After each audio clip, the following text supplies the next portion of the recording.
Now, when we look at the calculations, one of the terms we had was dBi, which is the decibels of that IR, that isotropic antenna. And it's important for us to be able to calculate that radiating power of the antenna so we can determine how strong a signal is at a certain distance from the antenna.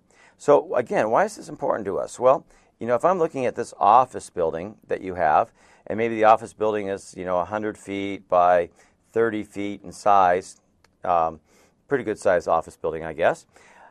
Where do you put the access point to be able to cover all of the people that might be in the office? I mean, if you say, well, maybe I'll put the access point here. Okay. Well, you need to be able to calculate what that strength of that cell, we call them cells.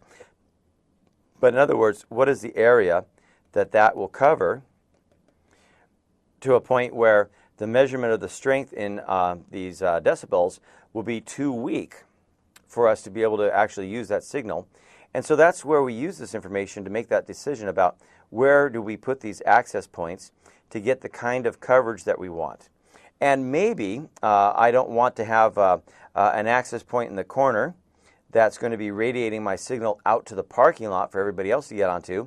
So that's where we might also then have to measure, a different area with a directional antenna. And when we talk about antennas at a point in the future, you'll get an idea about some of the different types of directional antennas.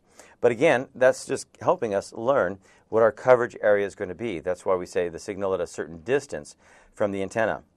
Now, the measurement, in this case, the dBi, as I said, is decibels isotropic, comparing the measurements from an isotropic radiator, or again, this is going to be the decibel gain reference to the radiator or change in power relative to an antenna. The big thing to remember is that isotropic is basically non-directional, and we're trying to determine what that area of coverage is going to be.